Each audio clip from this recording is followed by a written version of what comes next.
Greetings, and good afternoon, Juneteenth family. Welcome to another weekly edition of our Luncheon Line. E is exhaling, having an opportunity to breathe, to rest, to refill yourself and rejuvenate yourself because no one can pour from an empty cup. As you evolve and become more of yourself, you begin to attract the people that are there for you. Amen. So everything you need is in this space. You have to learn from your mistakes. Once you make a mistake, sit down, recoup, and then start over. And once you do that, you say, I got that. See, Juneteenth means to me, I would definitely say empowerment and education. When I experience it, it's like just coming together and, being a part of something bigger than myself, And A new start, starting a new chapter, opportunity, new beginnings, all of that.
Greetings, and good afternoon, Juneteenth family.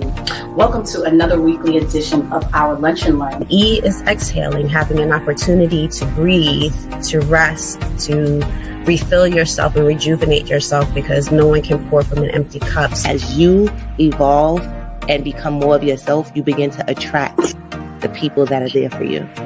Amen. So everything you need is in this space. You have to learn from your mistakes. Once you make a mistake, sit down, recoup, and then start over. And once you do that, you say, I got that.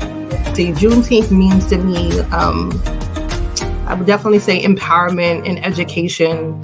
When I experience it, it's like just coming together and, being a part of something bigger than myself, you know? And a new start, starting a new chapter, opportunity, new beginnings, all of that good stuff.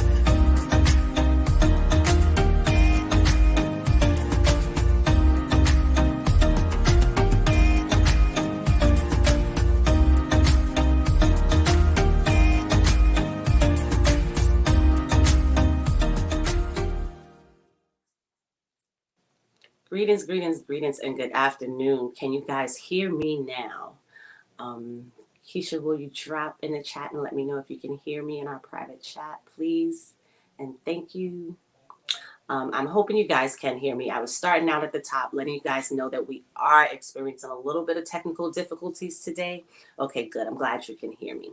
So super. So I'm going to dive right in because I don't want to waste time. I would love to dive into our conversation with our guest for today. His name is Jamael Thompson. He is one of our Black King awardees from this season's Juneteenth festival.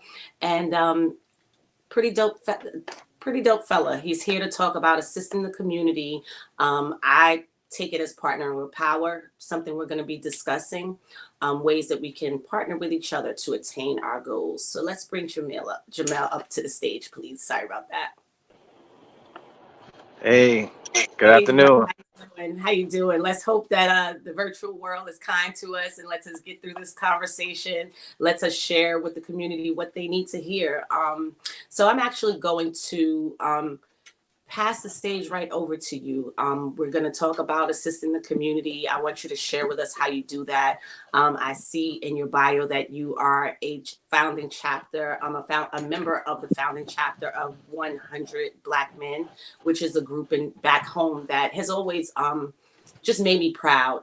Just the name alone by itself made me proud. So share what you've been up to, what you want to talk about, and we'll go from there. Sure, thank you. I appreciate the opportunity, Jamie. Again, so I am the co-founder of 100 That Suits You, which is an organization my brother PK Kersey and I started about 10 years ago. And it started with an idea, right? And basically, I work in corporate America. My brother was a manager, and we used to we used to interview gentlemen, specifically, men of color, and they used to come to the interview, and unfortunately, not dressed appropriately. And first impressions is a lasting impression, right? So they may have had the correct credentials and answered the questions right, but just the attire itself, unfortunately, disqualified them because once people get an image of you in their mind, it's hard to remove that image. So just from us going through the whole action of not hiring a lot of men of color, my brother came to me and he said, Jamael, why don't we start an organization, not-for-profit organization, where we donate suits? And him being my older brother, anything he said, I was always for, and I thought it was a good opportunity, and that's how we started That Suits You. And again, that was 10 years ago. It's been a one of those labors of love, because there isn't any awards and things after all the work that we do, taking suits on trains and driving all over New York, picking up suits and cleaning them and things of that nature. But we love to see the expressions and the looks on these gentlemen's face when they wear suits for the first time. And I'm a church kid, so I grew up wearing suits. So it amazes me when you see a man in his 50s, 60s who's never put on a suit before. So we started this organization 10 years ago, and it's just been great. Definitely see the fruits of our labor, and it's been awesome.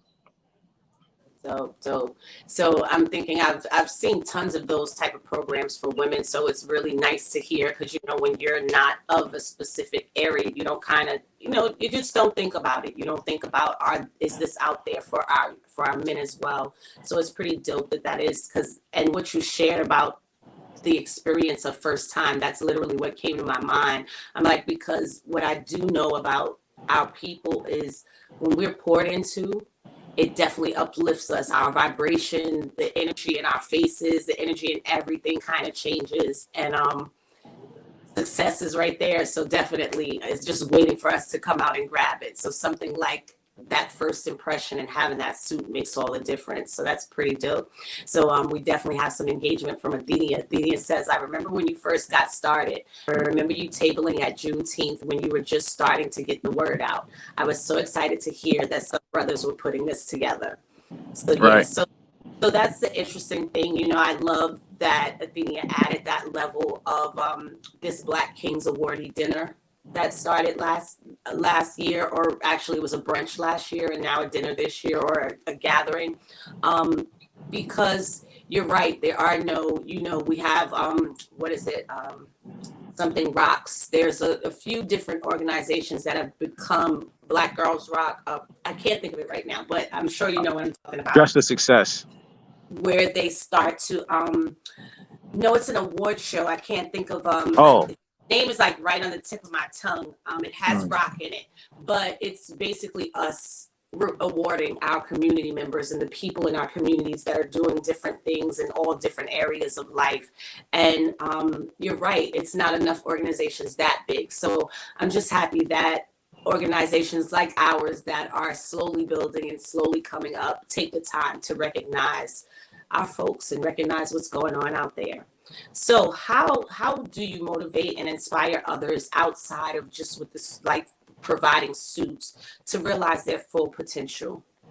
A lot of us don't see it, you know, in ourselves sometimes. And a lot of times it's the others that pour into us that get us. That's definitely been my journey. Athenia, my mentor, Shawnee Benton Gibson, different people that saw things in me that I didn't see and helped groom that and helped me get to a space of my own success. So what does that look like for you? So we started with the suits, and then what we started to hear from, you know, people in the community is we needed a way to tap into the younger generation, right? So what we did is we started to do workshops in schools and different, and we have this workshop called Choices. And basically it's an acronym, but it's just talking about image and character and interpersonal skills and things that you need outside of the suit, right? Because the suit is one thing. However, once you get into the door and you start to speak and have conversations with someone, you need to let your personality come out, right? And that confidence is the most important piece, right? If you have the confidence, you can convey any message to anyone. You may not even know what you're talking about, but if you speak with confidence, people will believe it, right? So, you know, it's some of these small things that we try to instill in our young men. And unfortunately, you know, our community doesn't really talk about confidence and character and ways that you carry yourself and values and things of that nature. So we try to get into the schools. You know, social media is so big right now. And we tell these individuals, your social media is now being looked at by potential employers, right? So you always have to guard your brand, and brand is one of the most important pieces that we discuss, because your brand goes with you no matter where you are, right? If somebody goes on your website, goes on your social media, whatever you are uploading and you know, your pictures, that is a fabric of your brand. So if you want your brand to be a professional, but everything on your page is something that is contrary to that brand you're trying to convey, it's not going to come across right. So we kind of go through these different things where, you know, it's we try to build a holistic person, and that coincides with everything, right? So you know, one thing, I have social media, but I don't post a lot of things because, again, I'm conscious of my brand, right? So a lot of the things I post is about that suits you, or some charity or some volunteer things that I'm doing, or some work that I'm doing with 100 Black men, because that's the brand I want to portray to the world. Is, you know, here's the man of color who's interested in helping others. So, you know, that's how I try to inspire and uplift our community, is just having them understand that, you know, all these things may seem small and minute, but in the bigger scheme of things, if I don't know who you are, and the first thing I see is your social media, that impression that I receive is the impression I'm going to have of you. So you have to guard that with everything. And as I say, your brand is probably one of the most important, one of the important items I feel anyone controls. And again, you control it, right? The way you control it is by what you post, what you say, your actions, what you do. So that's one of the most important things that we focus on. And that's how we try to inspire, others, is just protecting your brand and your character. Got it. Got it. So, Student for Success is not just an organization. You also have a book for it. Can you talk a little bit about the book, about being a co-author? Sure. So we have a couple installations. Again, it's amazing how you can start a thing and then other things start to happen. So we wrote a couple books called Dress for Success or Suited for Success. And basically we took stories from different men in our community. We have, a TV anchor. We have some professional lawyers and doctors and small business owners. So we have that, Suited for Success component. And then, what I've noticed, again, over the years is it seems that wearing a suit kind of feels like it's a corny thing to do or going out of style, right? And myself, I wear blazers and jackets all the time. That's just part of my brand, right? So if I go out, no matter if it's a social setting or something small, I'll probably have on a pair of slacks and a blazer on because that's how I feel comfortable. So we wrote a book called That Suits You Kid, right? And basically, it's just getting the younger generation thinking about wearing suits again. Because when you go to, you may see different artists or celebrities and athletes, when it's time to get dressed up, they all wear suits, right? So evidently there's always a need there, right? But it's not just going to church or going to a funeral is the only time you can wear a suit. You can wear a suit in a casual setting because you want to look nice. So that's why I wrote, and my brother and I wrote That Suits You Kid, trying to get, again, the younger generation accustomed to wearing suits, and just thinking about it. And as I said, as a kid, Easter time came. That was my favorite time. You get your new Easter suit, you go to church, you looking good, people commenting on how nice you look. And that, again, that impression and that feeling doesn't leave you, right? So that's why we kind of wrote these different installments, just trying to get people to think more of suits as just another form of expression, right? It's just not to go to church or unfortunately go to court or something of that nature. You can wear a nice suit and go out and have a great day. And to me, nothing is better than a man in a nice tailored suit. To me, that's the most comfortable I am is in a nice suit. And honestly, when we have these gentlemen wear suits for the first time, their expression changes immediately. When they came in, unfortunately, their clothes may have been disheveled or whatever. But when you put a suit on, it's just something changes. And every man that I know, once they put a suit on, their whole demeanor and their whole their body language changes. So we just want to make sure that our kids don't lose that and just make it cool again. I love that. I was going to say, it's funny that you say make it cool again, because what I think of is I love the fact that we've started creating derbies and having our own derbies in the summertime, because the outfits, I'm here for it. I love to see the posts. I love to see the shares around it. And that's one of the things. It's like, it's something that you are forced to step up. It's part of the attire. It's expected. So right. It's like, show up if you're not looking clean and fresh. So stay home. Don't do derbies. But yeah, that's that I like, because, sometimes in our community, what I do often observe is that, every family didn't grow up going to church. Right. And you mentioned how many men that you've come across at 50 or 60, and if they weren't going, and then not only that, with over the years, as we've become a little bit more lax, and everyone doesn't always even put on a suit to go to church. Some are just throwing on a sweater and some slacks, or a button and some slacks. So to get that actual experience of, it's like I could remember just as a woman, when you actually, I don't love dressing up, but when I do have one, I was in my cousin's wedding a couple of years ago, and doing that process, it really just showed me that there is a time and a place to get completely done up, and it does feel like something different. It does give you a whole nother little pep in your step.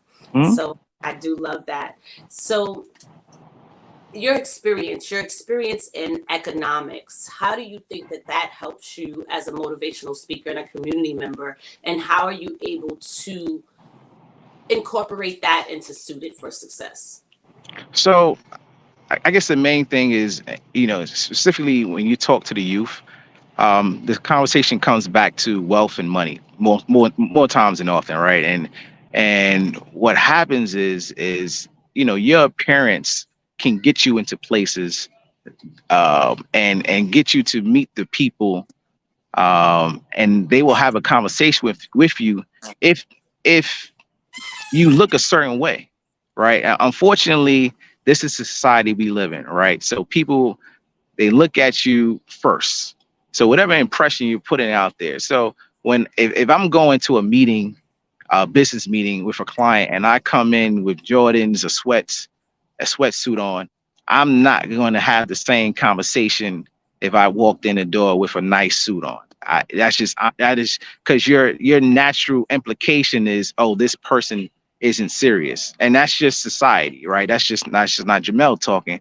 That's just how our society is driven. So so I use my suit and my dress as a way of saying, no matter in what setting I'm in, I'm always here to do business, right? No matter if it's social networking, an event, I'm going to look a certain way, and people are going to address me a certain way, and that's the message I always try to convey. So anytime, and some people may say, oh, that's not true, it should be what I have to say, and that's all fine and dandy, but once I look at you, I'm immediately going to make an impression, and that impression is going to carry the conversation forward, right? So if I look good, if I smell good, if I'm dressed well, I'm probably going to have a different conversation than the next person that may not look that way. And that's just how human nature, and that's just how everyone is.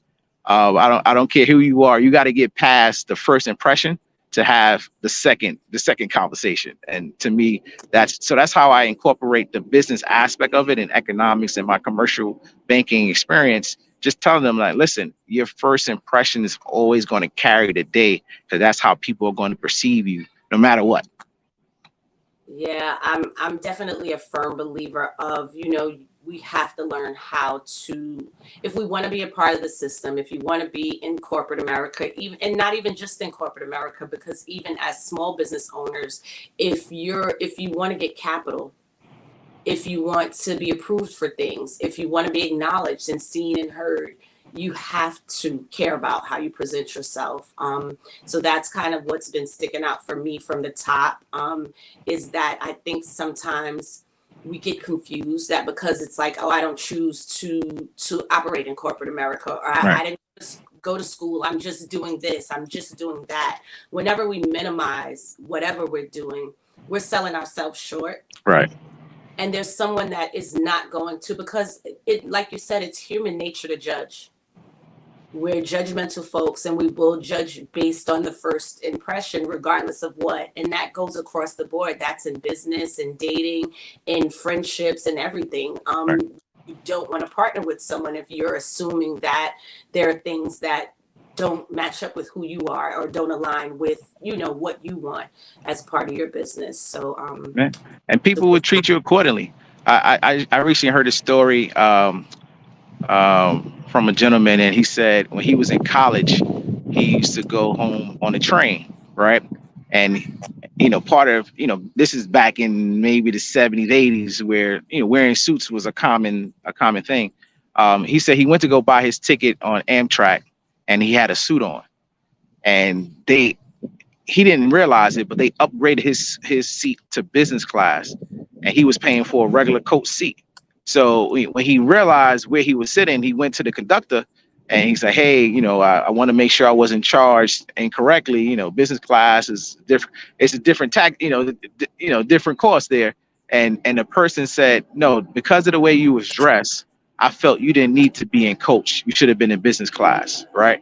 I mean, just something simple like that, where again, people address you a certain way just because of the way you're dressed. It happens every day, all day, And to me, and a lot of people miss that because they think, oh, wearing a suit is corny, or trying to be like something, or whatever the case may be. And I'm just like, no, it's all about access, right? Anything that you can do to get you access to help you grow your business, grow your brand, build, grow your income, build your net worth. Why not do it? I love that. I love that. So I know that you have an event that you have to head off to. So I want to start to wind down our conversation. So I would love to know, before we dive into our closing questions, how do you see the future of your community, and what role do you hope to play in shaping it? And I would say our community, because I don't think. Definitely, great question. I think, and I see a lot of it happening now, and I appreciate different, men of color having a conversation, earning leisure and things of that nature, right? Talking about stocks and wealth, and things outside of just the everyday conversation that go on in our communities, right? I think I can see the younger generation, and when I go to schools, they're talking about stocks and bonds and investments and crypto, right? So all these different things, unfortunately, wasn't being talked about years ago. Now it's part of the conversation. So that's what I want to help do. I want to help push the conversation forward, especially in our community, of building wealth, right? And helping each other build wealth and build networks, and helping each our families become impactful, and you can only do that with capital, right? You can do certain things free, but at a certain point capital needs to come in so you can help the masses. So that's what I want our organization to do, is help push the conversation forward, dressing nice, talking about business, because I think these are the things that will help catapult our community forward. I love it. I love it. All right. Well, final question. So we are in the 50th year of hip hop, and starting to kind of like just honor that and look at that. If you could share with us some of your favorite hip hop artists, maybe top 3, and then if you could share with us exactly what Juneteenth means to you. All right, so I'm from Brooklyn, East New York. So Jay-Z is always at the top of any of my favorite rappers lists. And then I like a little conscious rap. So Common is one of my favorites, and then J. Cole. I love it. I had a feeling J. Cole would come in there somewhere when you just said. Definitely one of the best of right now to be upholding that platform. We need more like him. Right. And what does Juneteenth mean to you? So Juneteenth, actually, I didn't know about Juneteenth until I went to school in Buffalo. And that's, Buffalo has a real southern feel. A lot of people migrated from the south to the north, and some people went to Buffalo. And when I learned about Juneteenth, it definitely was eye-opening, right? To understand that we were free, but there was a section in Texas that was unaware that they were free until years later, right?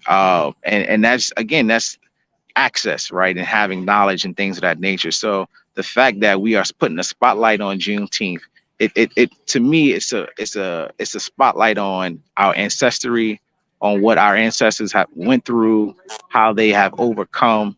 And it's amazing that, here 2023, it's finally getting the recognition that it deserved, right? Again, our ancestors fought for and did a lot of things that give us access to. I'm actually at a golf course right now, to be on a golf course and playing golf and things of that nature, right? So to me, that's what Juneteenth is. It's just a reminder of what our ancestors had to go through to get us to this point, and how far we still have to go to go forward.